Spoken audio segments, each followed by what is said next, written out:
Hello student, welcome back to my channel learn with Sakshi. Student, I hope आप सभी बहुत अच्छे होंगे। तो स्टूडेंट, आज हम कंटिन्यू करेंगे एक्सरसाइज 5.2। चैप्टर का नाम है एपी अर्थमेटिक प्रोग्रेशन भी जिसको हम बोलते हैं।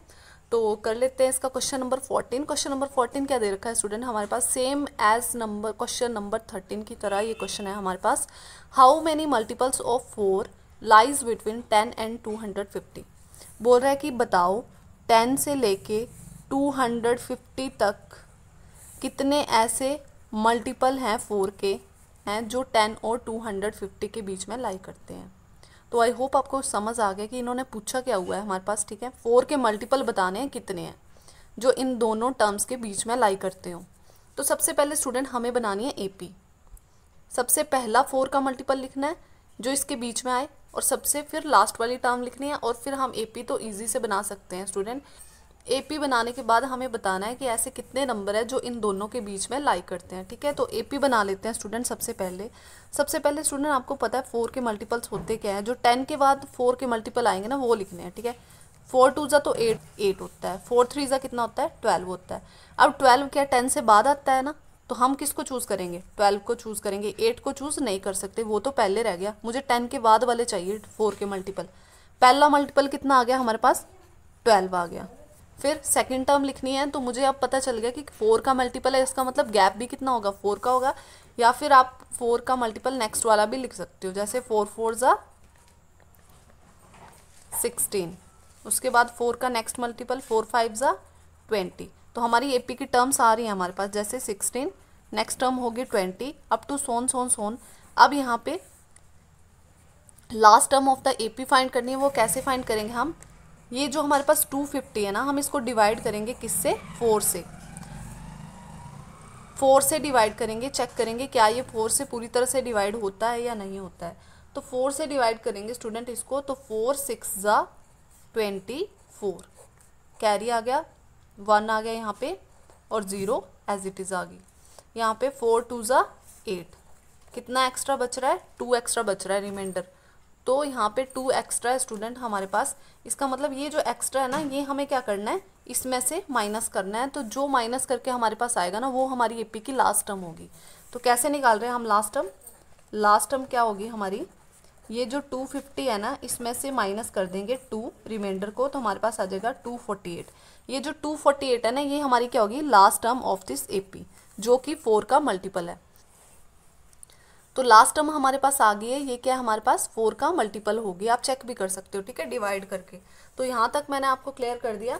तो आई होप आपको एपी बनाने आगे कि एपी कैसे बनाई हमने। ठीक है, आगे का क्वेश्चन तो बहुत ईजी है स्टूडेंट।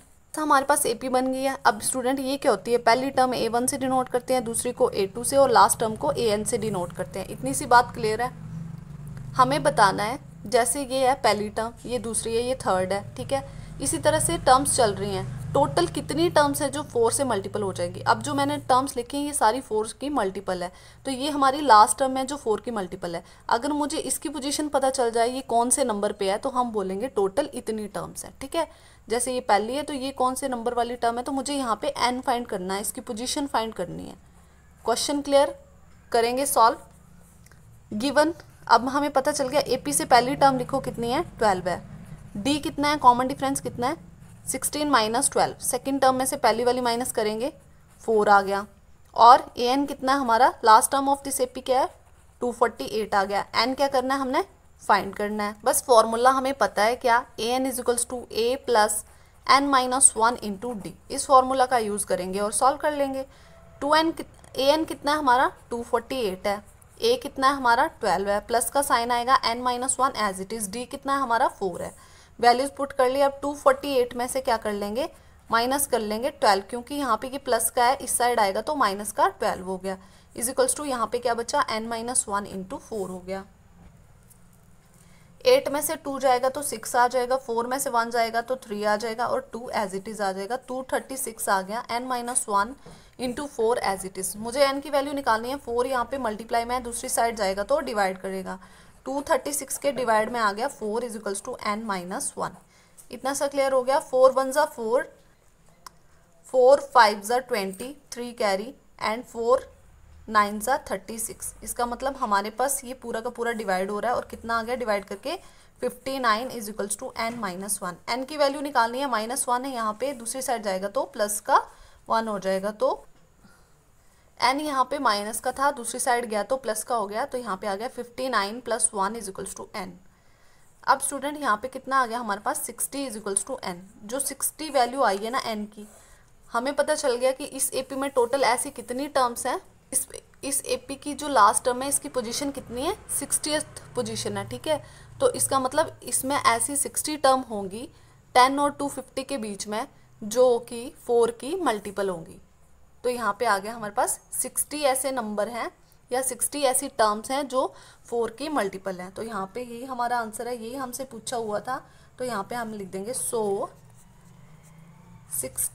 नंबर्स, 60 नंबर ऐसे हैं जो कि 10 और 250 के बीच में लाई करते हैं, जो कि 4 के मल्टीपल है।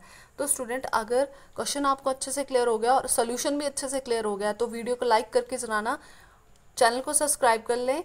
मिलते हैं नेक्स्ट वीडियो में, तब तक के लिए bye bye, thank you for watching.